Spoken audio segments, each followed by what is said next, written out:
Super Lucky Disaster Man. Chapter 31, If you think you're so great, then why don't you do it? Dazai Osamu chose Nakahara Chuya to compares with not for any other reason but simply because he was suitable. Komaeda Nagito helping Amuro Toru in their dealings could actually be understood by Dazai Osamu, because Amuro Toru and Komaeda Nagito spent several days together on the island, so it's possible they became familiar with each other. On the other hand, Dazai himself had only met Komaeda a few times in passing, and their conversations didn't even add up to a few hours. But Nakahara Chuya is not the same. Dazai Osamu was very clear that Nakahara Chuya had left on a mission right after that day. The only time those two met was in front of him, and he knew everything they said. One could say he understood the contrast the most. But this was the same person who had once said he wanted to kill Komaeda Nagito, yet in front of Komaeda Nagito, his treatment wasn't much different from his own. Dazai Osamu finally understood. Komaeda Nagito roughly treats those with talents equally. As he himself said, whether they use him or want to kill him, he doesn't mind. This kind of fair attitude in handling matters. It could indeed be called the behavior of a true saint. However, if emotions were so easily controlled, they wouldn't be emotions. Even if things appear the same on the surface, internally, there would still be differences. Humans are creatures whose emotions are easily influenced by various factors. For example, Komaeda-kun. Dazai Osamu took advantage of the distance while heading back to the VIP room and asked, "Have you been in contact with Oda-saku recently?" "Oda-saku? You mean Oda-san?" Komaeda Nagito seemed to ponder. "Yes, we're still in contact." Although the world had changed, in terms of nicknames, this world hadn't changed at all. As expected, certain aspects were still comparable. Dazai Osamu casually remarked, "Oda-saku has mentioned you quite a bit recently, saying it feels like corresponding with a pen pal." A pen pal.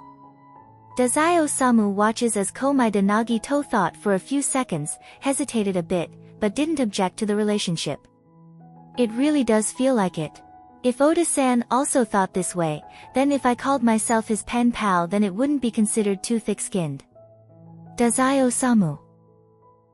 When I told Kudo Shinichi I wanted to be friends with you, you didn't say anything like this. Is it because calling it pen pal feels more distant than friends, or is there another reason? Komaeda Nagito personally witnessed the scene where Oda Sakunosuke's ability was activated. Dazai Osamu quickly pinpointed the reason. Is that it? Because you feel that Oda Sakunosuke won't easily die? With this kind of ability to foresee a few seconds into the future, even if caught in Komaeda Nagito's misfortune, there is still a higher chance of survival compared to others. No matter how many times despair devours it, it will not disappear, it's unchangeable, it's an absolute good thing.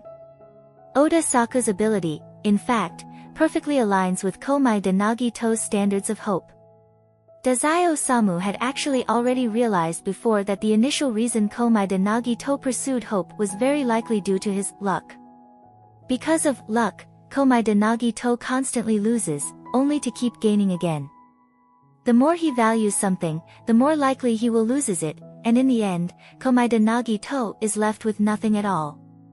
Even if Komaeda Nagito's vision was filled with things he liked, Komaeda Nagito was well aware deep down that his hands were actually empty. One day, all these beloved things would be taken away by the price of luck, just like the ones he loved most, his parents, were. In such circumstances, Komaeda Nagito could only chase after something absolute. What he sought might not be the vague, elusive hope after all, but something that would not be affected by his luck, something absolutely unchanging, a person or thing that could stay with him forever. Komaeda Nagito likely had this idea very early on, but precisely because it was so early, he was probably still very young and unable to accurately analyze his inner self. In the end, the concept was replaced by the more general and ambiguous term, hope, which seems similar but was ultimately different. Because his obsession was too deep, even up to now, Komaeda Nagito seems to have forgotten his original desire, leaving only a fanatical pursuit of hope. Therefore, when asked about specific details, Komaeda Nagito suddenly finds himself lost. The reason he could analyze the situation to this extent after just a brief conversation is, on one hand, because Dazai-Osamu is extremely skilled at seeing through people's hearts, and on the other hand, it's because he actually understands Komaeda Nagito. Because Dazai-Osamu is the same, even though he doesn't have the exaggerated luck like Komaeda Nagito, he deeply understands it. The more you value something, the more it slips through your fingers, and the moment you attain it, it's already fated that you will lose it in the future. A life of losing things over and over again, until in the end, nothing can be held on to. How lonely and how boring it must be. Having seen through it all long ago, Dazai-Osamu sighed. In the end, does the existence of people have any meaning at all? Dazai-Osamu believed that Komaeda Nagito's feelings about this kind of thing were definitely deeper than his own. But now, Komaeda Nagito had already found Oda-saku. As long as he's given time, and spends more time with Oda-saku, one day he will realize that perhaps Oda-saku is the hope he's been searching for. Dazai-Osamu vaguely felt both envious and jealous. He originally thought that Komaeda Nagito was searching for something that was overly absolute and didn't exist at all, but after analyzing it further, he realized that Komaeda Nagito's true desire was actually simple yet specific, and it has rapidly made progress.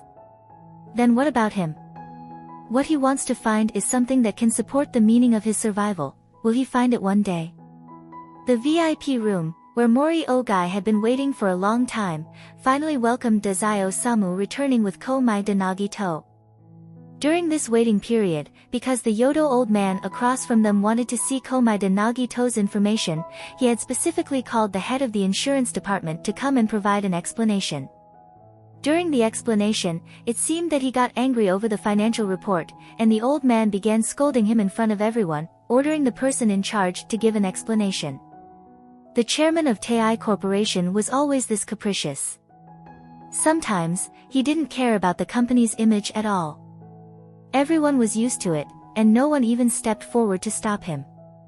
But the person in charge didn't actually think of getting fired and naturally wanting to explain. The result was that after hearing about some insurance-related matters, Mori Ogai confirmed that none of it was of any use to him, because being in the mafia, a high-risk occupation, had long been excluded by insurance companies. After 10 minutes, Mori Ogai knew that Dazai-Osamu was once again slacking off, because for such a short hallway, 10 minutes was more than enough to go back and forth, yet there was still no sign of him. Recalling the structure of the ship, Mori Ogai felt that Dazai-Osamu might have taken Komaeda Nagito for a loop around the other side of the hallway. After waiting another 5 minutes, Mori Ogai began to suspect that Dazai-Osamu might have planned to have a meal with Komaeda Nagito before returning. By now, even if they had taken a detour, it shouldn't take this long. After waiting another 5 minutes, Mori Ogai was certain that Dazai-Osamu probably intended to mess with him. Because the Yodo old man had finally sorted things out with the head of the insurance department regarding Komaeda Nagito's situation, but when they went to call Komaeda Nagito, Dazai-Osamu still hadn't returned. At present, the Port Mafia is particularly short on funds. Although their combat power far surpasses that of the Tei Corporation, considering that they are dealing with a financial behemoth, any rash action could have severe consequences. Therefore, their combat power is essentially sealed. In this collaboration, the Port Mafia doesn't hold much of an advantage, and the negotiation approach mainly revolves around appeasing the Yodo old man. As a result, Dazai-Osamu suddenly acted like this. He's not answering calls and isn't responding to emails either. I just hope that Dazai-kun, as always, can finish the mission without a hitch this time. Just when the Yodo old man finally realized that Dazai-Osamu had been gone for a long time, and Komaeda Nagito still hadn't appeared in front of him, Dazai-Osamu returned at the perfect moment. I hope I didn't come back too early and disturb you all, Dazai-Osamu said with a serious expression. I saw people rushing down the hallway with documents in hand, and thought you might be very busy, so I took Komaeda-kun for a little walk outside. Dazai-Osamu seemed to glance over leisurely, not even a bit anxious, as if it wasn't him who had received the 2 emails after Koyone-san had given him a call, but someone else entirely. Mori Ogai maintained his smile. This behavior, he was already used to it. Dazai-kun always liked to push the boundaries of his patience, but the mission would somehow be completed without issue, so there was nothing to say. Moreover, comparing Dazai Osamu's treatment of his subordinates and partners, Mori Ogai felt that Dazai Osamu still considered his position and showed some mercy towards him. However, when it comes down to it, Dazai Osamu is still extremely difficult to tame and control. Moreover, as time passes, Dazai Osamu is certain that what he seeks cannot be found through the mafia. What he will do is hard to imagine. For the sake of ensuring the stability of the port mafia, eliminating any disharmonious factors would be the best course of action for Mori Ogai. By the end of this year, Mori Ogai thought to himself, if Dazai-kun unexpectedly shows genuine interest towards someone of the same age, perhaps there might be some change.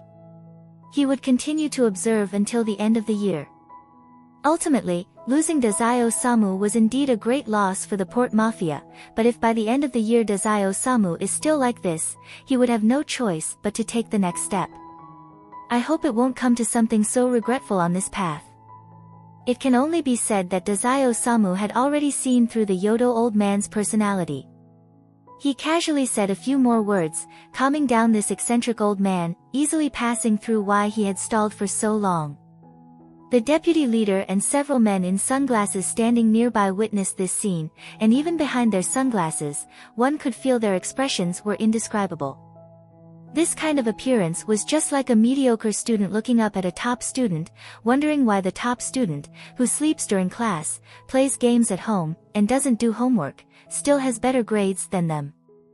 No matter what these people thought, in any case, the chairman of the Tei Corporation was very satisfied with Dazai Osamu, expressing that he thoroughly enjoyed the attentiveness shown to him. Without wasting time, they returned at just the right moment. The deputy leader was immediately at a bit of a loss. He just contacted a few people on hallway duty, asking where exactly Dazai Osamu had gone, and the result was that they had leisurely walked all the way to the banquet hall, chatting and joking along the way. And now here they are, acting all considerate. But fine, the chairman was in a good mood, and keeping a good mood benefits everyone, so he said nothing. The man in sunglasses gave Komai de Nagi-to another seat. Although Komai de Nagi-to didn't quite understand why he had to come here, he still happily sat down. The Koyone-san last time he saw is also here. Maybe this time he can confirm the other person's full name.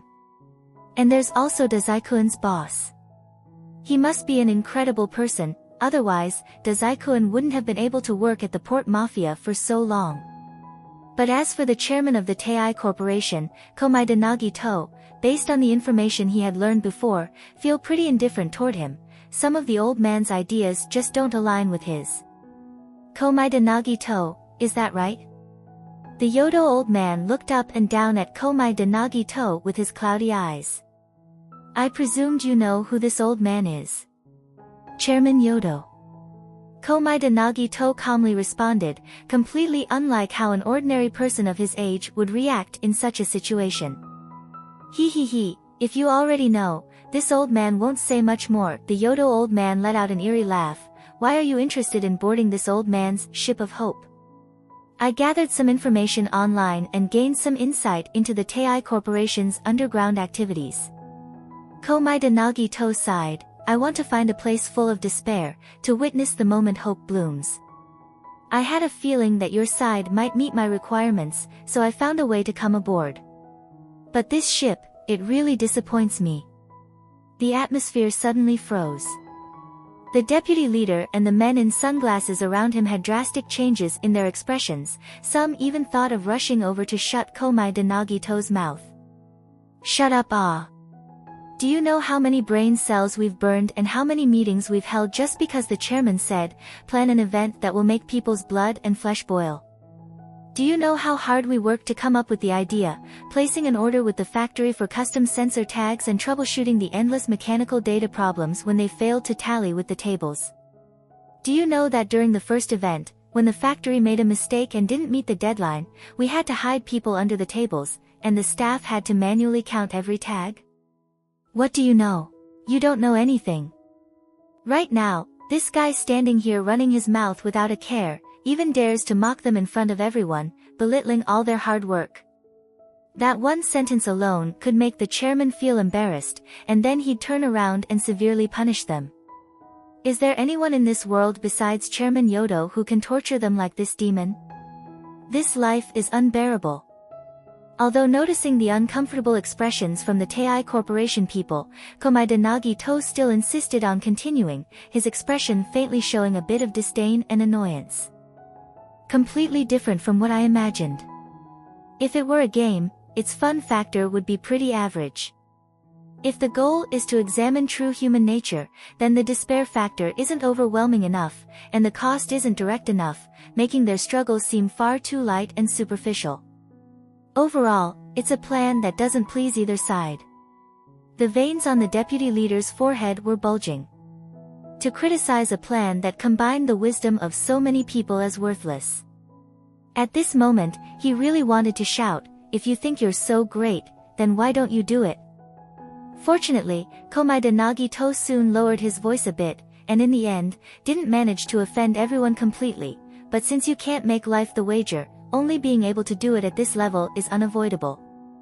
After all, you still have to consider laws and other trivial things, so you can't go too far. The Yodo old man didn't have the time to casually show his temper for now. He looked at Komaeda Nagito thoughtfully. "You sound like someone with a lot of experience." If not for his head being filled with even more insane thoughts, how else would he rate this game so low? Komaeda Nagito shrugged. "If you knew what I went through, you'd probably know that I was kidnapped once when I was around 7 years old. It wasn't even for money, just purely for testing my luck." The kidnapping when you were 7. The Yodo old man, although he sometimes acted like a senile old man, didn't seem to have forgotten the file he just read. Is it the incident that was kept under wraps by the police? This old man is genuinely curious about what you experienced in that old building. There was no other choice. Who would have known that the Yodo old man suddenly wanted to see Komaeda Nagito's files? The insurance department wasn't prepared enough, and since they were on a ship far from shore, there was no time to go back and get anything. So, they could only pull whatever they could from the company's database, hastily organizing some rough documents. And in cases like this, the documents they pulled wouldn't be so detailed as to explain everything that happened during the kidnapping. All they needed to prove was that the person had indeed been kidnapped. Moreover, since the event had been classified by the police, the documents contained even less information. However, Komaeda Nagito has always been quite flexible when it comes to dealing with information blockades. For instance, he feels that revealing things now wouldn't cause any additional trouble for the police, so he doesn't really care. Thus, Komaeda Nagito said, "That time. It felt like some lunatic obsessed with watching The Great Massacre, kidnapped a few people, wanting to imitate it a bit. In the end, the plan was so poorly executed, even the choice of targets and the scene setup were bad. Only one person died, and I realized the ventilation duct wasn't sealed, so I crawled out to call for help. Yeah, luckily I was only 7 years old back then. If I were any older, I wouldn't have been able to squeeze through. Ha ha ha. Is this something to laugh over?" The Tei Corporation deputy leader felt that there was a difference between himself and youths nowadays. And also, why is it only one person has died? How can you so casually use "only" to make such a serious statement sound so trivial? Are you really just an ordinary high school student? Oh, well, considering you voluntarily got on this ship, it's clear your head isn't normal. Although only one person has died, because there's a clear example laid out right in front of everyone, showing what the outcome would be, the atmosphere at that time was super high. Komaeda Nagito spoke while smiling, the pale face suddenly flushed with a surge of emotion, true despair, true struggle, true humanity. And true, dazzling hope, can only appear in this kind of desperate situation, unlike this ship of hope. At most, it's just a high-stakes game. The Yodo old man fell into deep thought. You make a valid point. As the audience grew more intrigued by Komai de Nagito, Mori Ogai, who had been listening, chimed in, Komai de Kun, how do you define a game? Komai de Nagito curiously looked at Mori Ogai, and you are? Ah, I forgot to introduce myself. Mori Ogai, this guy with a refined yet depraved face, smiled kindly at Komai de Nagito and said, I am Mori Ogai, Dazai-kun's boss. Thank you for taking care of our Dazai-kun. Mori Ogai. Komai de Nagito repeated the name, his eyes sparkling. I knew Dazai-kun's superior must be definitely extraordinary. Just as he imagined, full of hope. He must have an ability too, right? Dazai-osamu cleared his throat, interrupting Komai de Nagito. Komai de Nagito and Mori Ogai both turned to look, and Mori Ogai raised an eyebrow. Dazai-kun? Well, how should I put it? Dazai-osamu had a troubled expression, pretending as if he had no choice but to explain. I just think, considering Komai de Kun's age, it might be best if he keeps a little distance from Boss Mori. You never know if he might say something that would cause the boss to misunderstand. Mori Ogai's mouth twitched. Dazai-kun, I've told you many times already, my range of target isn't that wide. He just found out through Tei Corporation's insurance department that Komai de Nagito is 15 years old this year. His interest is in girls under the age of 12, okay? Mori Ogai and Dazai-osamu, as usual, exchanged a few sharp words, unfortunately missing the chance to talk with Komai de Nagito, because the Yodo old man had snapped back to his senses. Oh, Boss Mori, this is quite an interesting question, the Yodo old man, clearly intrigued, asked, you, Komai de Kun, right? How would you answer this? This old man is very curious. Komai de Nagito helplessly said, why is it that lately everyone keeps asking me for definitions? These kinds of things are usually really hard to describe, right? A game is just a game, ah. Well then, based on standard game criteria, do you think this old man's Ship of Hope, with its level of excitement and pressure, could rank first among the games you've experienced? Yodo the old man asked, or are you saying that, even in games, you've experienced something even more thrilling? Komai de Nagito pondered and said, actually, speaking purely for myself, compared to today's game, Russian roulette still gives me a greater sense of danger. Mori Ogai confirmed once again, Russian roulette, for you, also falls under the category of games? That's right. Komai de Nagito gently replied, sometimes not knowing adds to the challenge, but the survival rate in Russian roulette is quite clear, around 1/6, I'd say. Wait a minute. Dazai-osamu suddenly interjected, isn't the death rate 1/6? Ah, I remember now. Komai de Nagito showed a slightly embarrassed expression, smiling shyly as he spoke. Sorry, I guess I must have misunderstood. Actually, at that time, I wasn't very clear on the rules. When she told me to leave just one bullet, I didn't believe it because a 5 to 6 chance of survival sounded too high, so I thought the opposite. Instead of leaving one bullet, I took out only one. I said it wrong, it should have been a 5/6 chance of survival. You see, doesn't that sound even safer? Everyone. Safer, my foot. Why would you think a 5/6 chance of survival is too high? Ah. Chapter 31 End.